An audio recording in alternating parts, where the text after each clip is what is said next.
कुछ बातें शिव महापुराण में जो वर्णित करी गई, जैसे दीप महत्वता, घर में 2 दिए हमेशा रखना चाहिए, घी का दिया हो चाहे तेल का दिया। ज्यादा से ज्यादा दियों को बदलना नहीं चाहिए। जैसे मालूम पड़े आज ये वाला दिया लगा दिया, फिर 15 दिन चला उसको फेंक दिया, दूसरा दिया लगा दिया। शास्त्र कहता है, शिव महापुराण कहती है, जिसके घर में दिया एक लेता है और वही दिए में निरंतर बत्ती लगती रहती है तो उसके घर में संपदा की वृद्धि होती रहती है। दिया ज्यादा नहीं बदलना चाहिए। संपदा के जैसे जिसके घर में संपदा की कमी हो, 1 रुपए कमाओ 1.25 रुपए खर्च होता हो, पैसा हाथ में नहीं दिखता हो, तो शिव महापुराण में बड़ा सुंदर वर्णन किया गया।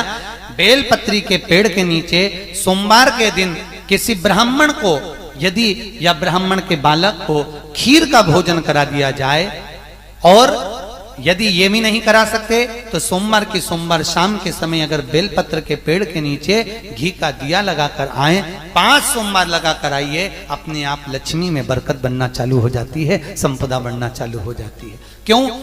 रुद्राक्ष का वृक्ष भगवान शंकर के नयन अश्रु से बना है और बेलपत्री का वृक्ष माता पार्वती के नयन अश्रु से बना है। एक बात मेरी माताओं से कहना चाहूंगा, अगर घर में बच्चे चिड़चिड़े हों, क्रोध कर रहे हों, घर में बच्चे कहने पर नहीं चल रहे हों, कहीं ना कहीं तुमको ऐसा लग रहा है कि हमारे घर के बच्चे गलत संगत में जा रहे हैं, पढ़ाई में मन नहीं लग रहा, विद्याध्ययन में मन नहीं लग रहा, कहीं सत्कर्म की ओर इनका मन नहीं लग रहा, तो मेरा निवेदन रहेगा कि कभी अगर मौका मिल जाए, चंदन घिसकर, लाल चंदन को घिसकर बेलपत्री के वृक्ष पर त्रिपुंड लगाइए, और बेलपत्री के वृक्ष का वही त्रिपुंड लगी हुई उंगली भगवान देवाधिदेव महादेव के मंदिर में जाकर शंकर जी पे त्रिपुंड लगाइए, और लगाने के बाद वही त्रिपुंड की उंगली घर पर जहां बच्चा जिस कक्ष में पढ़ाई करता हो या जहां सोता हो, उस 3 उंगली को उस घर के किसी भी टेबल, अलमारी, किसी भी स्थान पर ले जाकर लगा दीजिए। वो बच्चा कभी गलत संगत की ओर नहीं जा सकता। और उसमें शिव जी का एक नाम का स्मरण करना है, शंकर जी का एक नाम का स्मरण करना है, जिसका नाम है अवधूतेश्वर। क्या नाम है शिव जी का नाम? अवधूतेश्वर। कोई कामना बड़ी है और बाबा से आपने विनती करी कि मेरा ये कार्य अटक रहा है, आप पूरा करोगे, मुझे विश्वास है। 108 चावल के दाने चढ़ाना, आपने चंदन लगाया, हाथ की हथेली पर 108 चावल के दाने जो घर से गिनकर लेकर गए हो, उसको हथेली में रखा, एक चावल का दाना नहीं चढ़ाया, हथेली में रखकर जो विशेष कामना, जैसे किसी कर्मकांडी ब्राह्मण से पूछा जाए, पूजन होने के बाद में विशेष अर्घ दिया जाता है, विशेष अर्घ।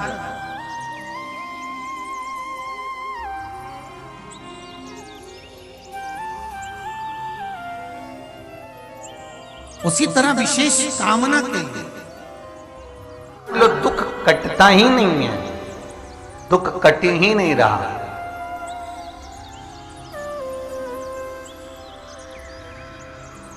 मान लो कोई ऐसा दुख आ ही गया कि वो कटने का नाम ही नहीं ले रहा, बहुत हार चुके हम जिंदगी से, वो कट ही नहीं रहा।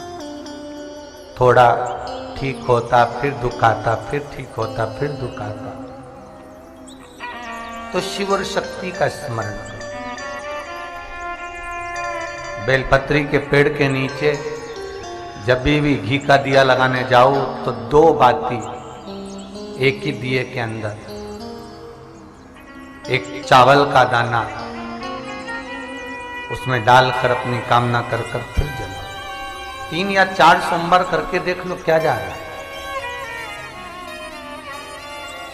अगर मान लो कोई दुख ऐसा है कि वो कटने का नाम ही नहीं ले रहा है, कट ही नहीं रहा है, कभी कुछ तकलीफ, कभी कुछ, बाबा का, शिव और सती का, शिव और पार्वती का, शिव शक्ति का, शिव अन्नपूर्णा का स्मरण कर कर लगाओ। जैसे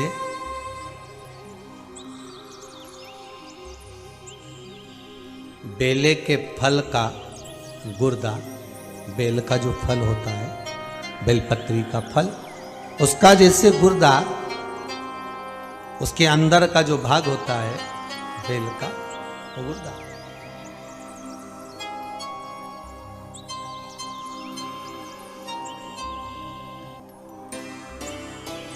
उसको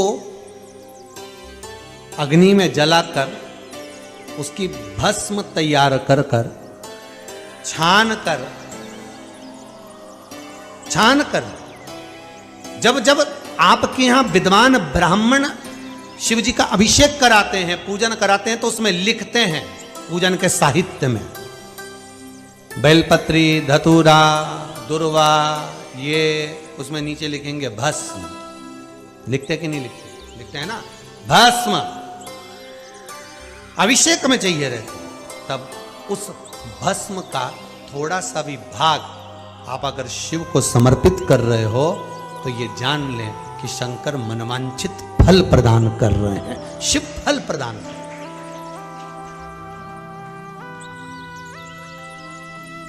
महाराज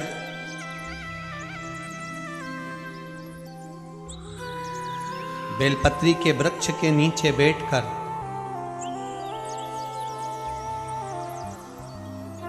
हाथ में एक बेलपत्र का पत्ता रखकर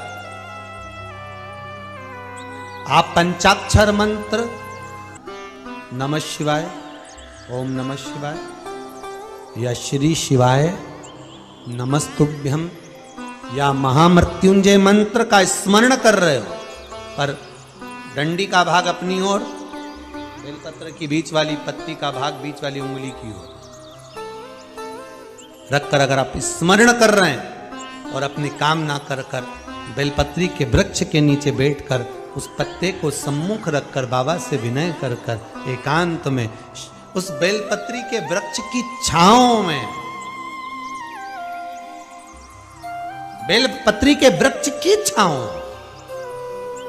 आप कामना कर कर उस पत्ते को शंकर भगवान के ऊपर समर्पित कर रहे हैं, तो ये जान कर रखें कि पार्वती और शिव का मिलन करवा रहे हैं और अपनी मनवांछित फल कामना पूर्ण करवा रहे हैं। क्योंकि शिव और पार्वती का जब मिलन होता है, शंकर पार्वती जब एक दूसरे के सम्मुख में होते हैं, शिव और पार्वती जब एक दूसरे के सामने अपने बच्चों के कारण एक दूसरे के सम्मुख में आते हैं, तो उनके चेहरे पर प्रसन्नता का भाव आ जाए। फल, मनवांचित फल की कामना आप जिस कामना के लिए कर रहे हैं, विवाह के लिए, नौकरी के लिए, सर्विस के लिए, व्यापार के लिए, रोग मुक्ति के लिए, आप जिस कामना से कर रहे हैं, बस उससे कहा कर। कभी सोमवार का दिन हो, क्योंकि शंकर जी को सोम प्रिय है, सोमवार का दिन, चंद्र का वार शिव जी को प्रिय, शिव जी को प्रिय है।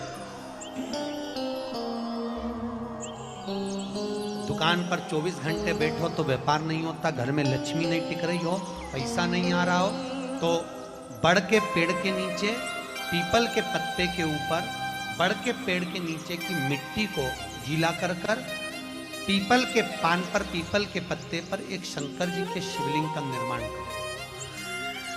क्या बनाना? शंकर भगवान का शिवलिंग। शिवलिंग बनाकर उसकी बटकेश्वर महादेव के नाम से पूजन करो। 7 बार कच्चा दही चढ़ा दीजिए। उस दही को थोड़ा सा चम्मच में उठा लीजिए।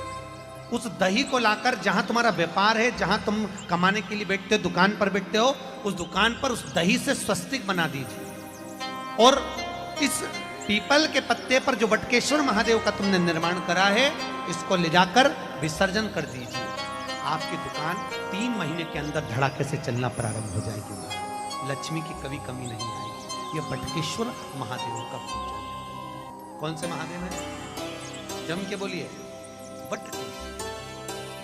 स्कंद पुराण कहती है, जिस व्यक्ति पर कर्जा बहुत ज्यादा मात्रा में हो जाता है और कर्जा चूकता नहीं है, आप बहुत प्रयास कर लिए, करोड़ों रुपए का कर्जा हो गया, यहाँ से लिया वहाँ दिया, वहाँ से उठाया वहाँ दिया, वहाँ से उठाया वहाँ दिया, तो निवेदन है, कभी मौका लगे